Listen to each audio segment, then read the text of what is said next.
नेहा सिंह राठौर को एक बार फिर से सुर्खियों में आने का शौक चढ़ा है और इस बार भी उन्होंने वही किया है जिसके लिए वो हमेशा से जानी जाती रही है, जहर उगलना, बेटियों के नाम पर सरकार को कटघरे में खड़ा करना। लेकिन सच ये है कि नेहा का हर शब्द सिर्फ सस्ती लोकप्रियता और सियासी एजेंडे से भरा होता है। नेहा ने पूछा है कि बेटियों को सरकार के खिलाफ कोर्ट क्यों जाना पड़ रहा है। सवाल तो बड़ा है, लेकिन मंशा उससे भी बड़ी खतरनाक। सच ये है कि देश की न्याय व्यवस्था बेटियों को पूरा हक देती है अपनी लड़ाई लड़ने का, लेकिन नेहा जैसे कुछ बोलने के शौकीन लोग हर बार सरकार को बदनाम करने का बहाना ढूंढते ही हैं।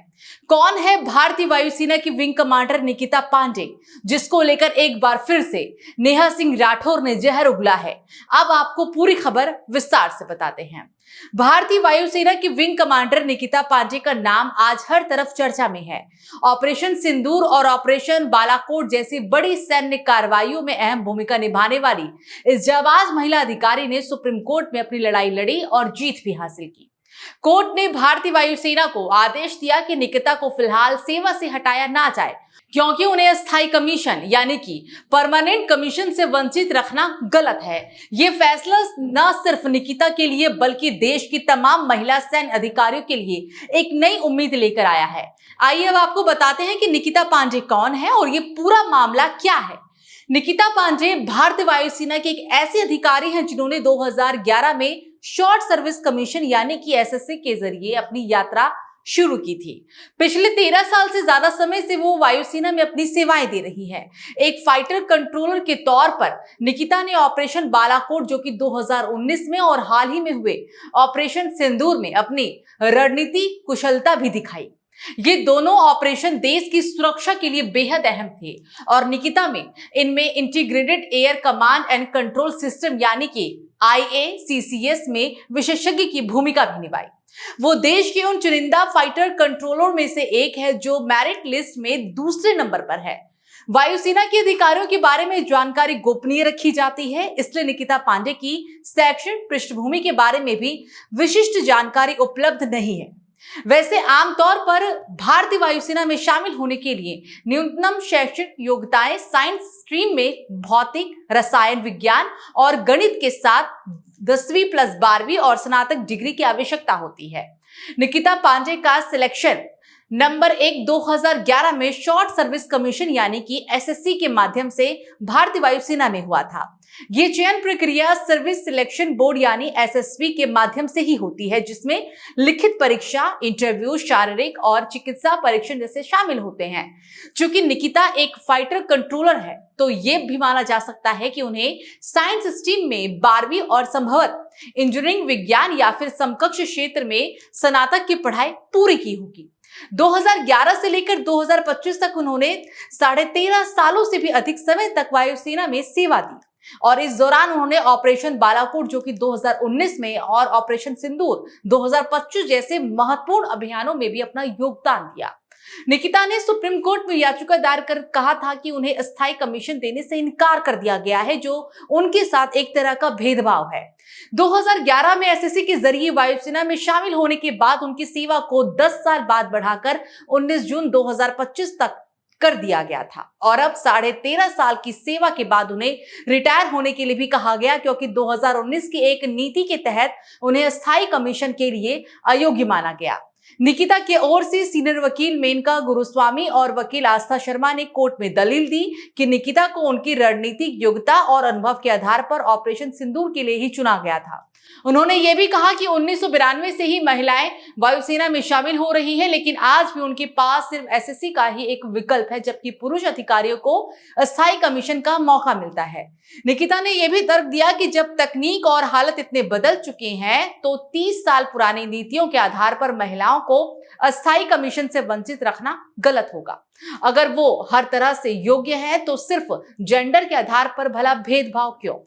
जस्टिस सूर्यकांत और जस्टिस एन कोटेश्वर सिंह की बेंच ने निकिता की याचिका पर सुनवाई की। कोर्ट ने कहा कि वायुसेना जैसे पेशेवर संगठन में अधिकारियों के भविष्य को लेकर अनिश्चितता बिल्कुल ठीक नहीं है। जस्टिस सूर्यकांत ने कहा कि हमारी वायुसेना दुनिया की सबसे बेहतरीन सेनाओं में से एक है। इनके अफसरों की मेहनत और समन्वय की वजह से ही हम रात को चैन नींद से सो पाते हैं। लेकिन अगर इतने काबिल अफसरों से करियर में अनिश्चितता रहेगी तो सेना के मनोबल के लिए ये बिल्कुल भी अच्छा नहीं होगा।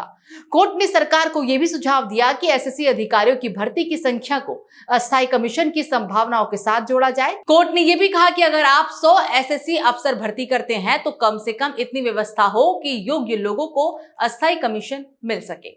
अगर कुछ लोग अयोग्य हो जाते हैं तो वो अलग बात है, लेकिन सिर्फ आपसी प्रतिस्पर्धा की वजह से किसी का हक नहीं छीना जाना चाहिए।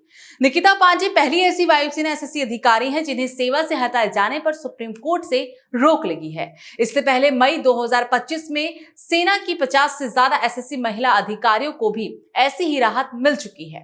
कोर्ट का यह फैसला सशस्त्र बलों में जेंडर इक्वलिटी की दिशा में एक बहुत बड़ा कदम भी है। निकिता ने 2 बार अस्थायी कमीशन के लिए मूल्यांकन प्रक्रिया में भी हिस्सा लिया और अब तीसरे और आखिरी चयन बोर्ड का वो इंतजार कर रही है। कोर्ट ने आदेश दिया कि जब तक उनकी याचिका पर अंतिम फैसला नहीं आ जाता उन्हें सेवा से हटाया नहीं जाए। अगली सुनवाई अब 6 अगस्त 2025 की होगी। बहरहाल पहलगाम में हुए आतंकी हमले के बाद भारत की तरफ से जवाबी कार्रवाई में ऑपरेशन सिंदूर लॉन्च किया गया था और इस ऑपरेशन को पूरा करने में 2 महिलाओं की अहम भूमिका रही थी। एक लेफ्टिनेंट कर्नल सोफिया कुरैशी और दूसरे विंग कमांडर व्योमिका सिंह। दोनों ने आतंकियों के ठिकाने नष्ट होने के बाद इस ऑपरेशन को लेकर ब्रीफिंग भी की थी और इसको लेकर बीजेपी के मंत्री विजय शाह ने सोफिया कुरैशी को लेकर आपत्तिजनक टिप्पणी तक कर दी थी। विजय शाह ने सोफिया कुरैशी को आतंकवादियों की बहन करार दिया था। उनका ये वीडियो सोशल मीडिया पर काफी तेजी से वायरल भी हुआ, जिसमें वो कहते हुए नजर आए थे कि जिन्होंने हमारी बेटियों के सिंदूर उजाड़े थे उन्हीं कटे पिटे लोगों को उन्हीं की बहन भेजकर उनकी ऐसी तैसी करवाई। उन्होंने अब कपड़े उतार कर हमारे हिंदुओं को मारा और मोदी जी ने उनकी बहन को उनकी ऐसी तैसी करने के लिए हमारे जहाज से उनके घर भेज दिया।